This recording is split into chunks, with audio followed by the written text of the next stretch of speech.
Visit licensureexams.com and try our samples completely free of charge. Hello, all of you extraordinary therapists out there, and welcome to our Licensure Exams podcast. I'm Stacy Frost, your host for today's episode, where we're taking a close look at the Mental Status Exam, or MSE.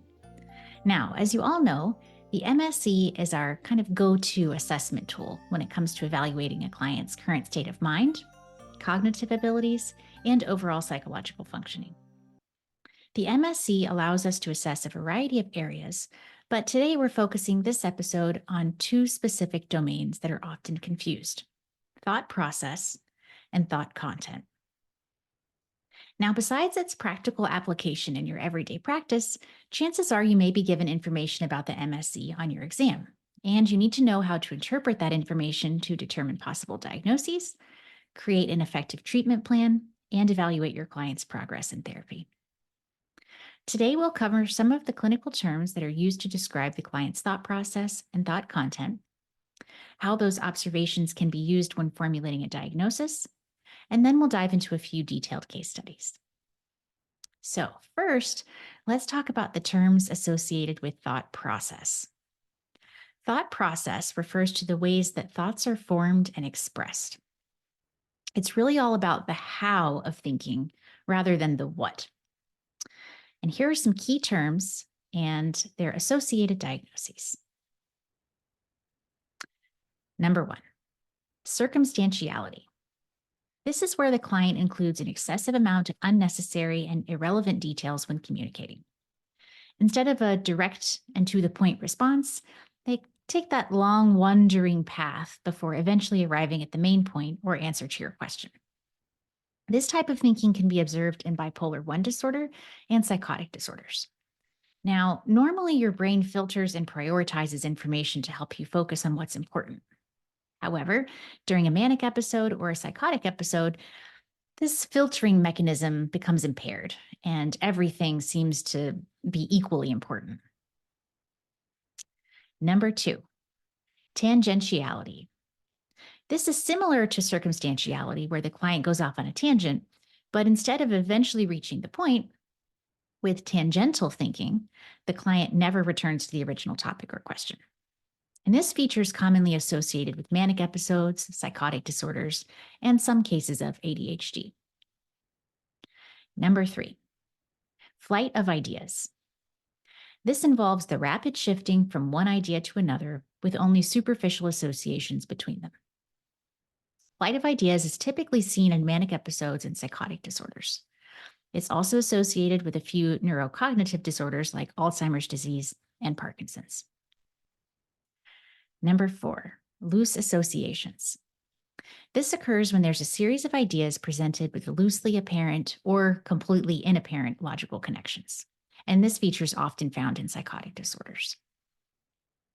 Number 5, perseveration.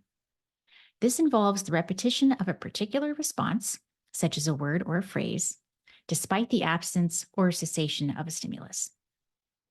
Perseveration is commonly seen in neurocognitive disorders like a traumatic brain injury and dementia, as well as autism spectrum disorder. Number 6, thought blocking. This is where the client abruptly stops in the middle of a train of thought, and they may not recall what they were saying. This is often associated with psychotic disorders. So those 6 terms, circumstantiality, tangentiality, flight of ideas, loose associations, perseveration, and thought blocking, are all used to describe one thought process. Next, let's review the terms related to thought content. Thought content refers to the themes and ideas that occupy a person's mind. Whereas thought process was all about the how of thinking, thought content is all about the what of thinking. And here are some key terms and their associated diagnoses. Number 1, delusions. These are strongly held false beliefs that are not based in reality. And there are different types of delusions, including paranoid delusions, grandiose, persecutory, somatic, etc. And delusions are typically seen in psychotic disorders like schizophrenia and delusional disorder, as well as bipolar and depressive disorders that have some sort of psychotic feature. Number 2, obsessions. These are intrusive, unwanted thoughts, urges, or images that cause significant anxiety or distress. And obsessions are primarily associated with, you guessed it, obsessive compulsive disorder. Number 3, suicidal ideation. This term is used to describe a client who's having thoughts about self-harm or suicide, which can range from passive wishes to active planning. And suicidal ideation is often found with major depressive disorder, bipolar disorder, and sometimes borderline personality disorder. Number 4 is phobias. These are persistent, irrational fears of specific objects, activities, or situations. And the presence of phobias is commonly seen in anxiety disorders such as specific phobia and social anxiety disorder. Number 5 is magical thinking. And this refers to a belief that one's thoughts, words, or actions can cause or prevent specific outcomes in a way that defies common sense. Magical thinking is associated with schizotypal personality disorder and obsessive compulsive disorder. So that wraps up the thought content terms: delusions, obsessions, suicidal ideation, phobias, and magical thinking.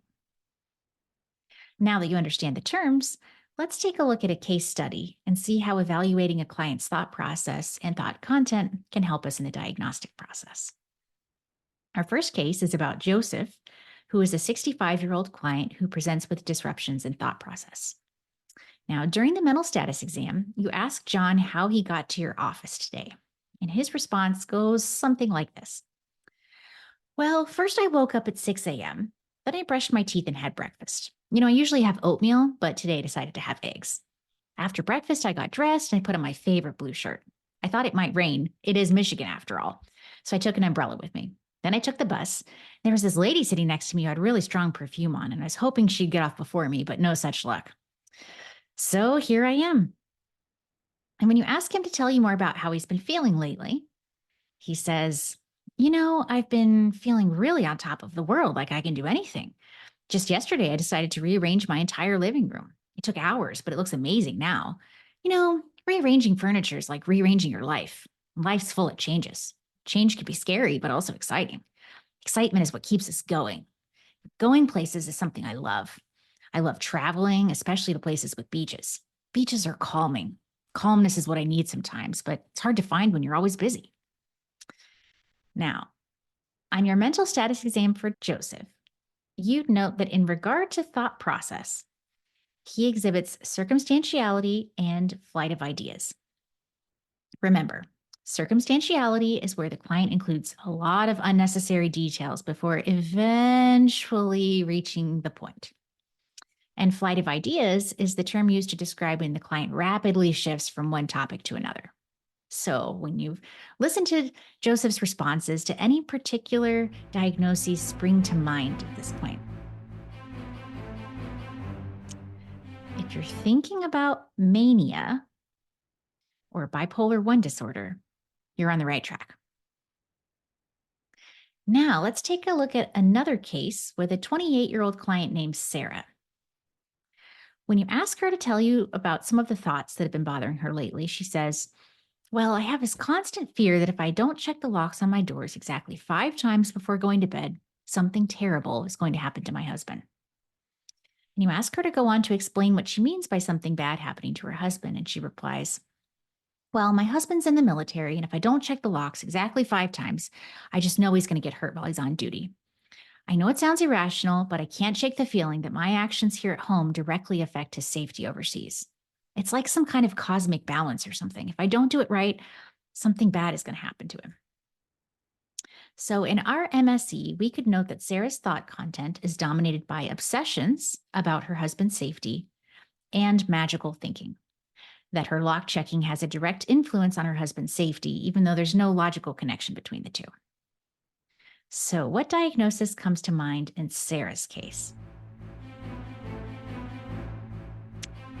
Well, this seems like a pretty straightforward case of obsessive compulsive disorder.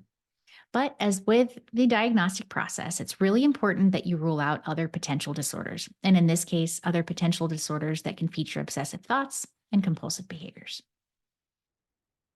All right. Well, that brings us to the end of this episode on the mental status exam and thought process and thought content.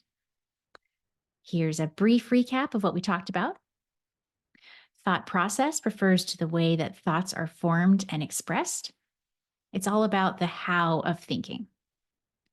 Thought content refers to the themes and ideas that occupy a person's mind, and it's all about the what of thinking. And the terms associated with thought process include circumstantiality, tangentiality, flight of ideas, loose associations, perseveration, and thought blocking. And the terms used to describe thought content are delusions, obsessions, suicidal ideation, phobias, and magical thinking. And we looked at a couple of cases and how a client's presentation and your observations on the mental status exam can kind of clue you into a possible diagnosis. All right. Thank you very much for listening. And until we meet again, best of luck to you with your studies. And remember, it's in there.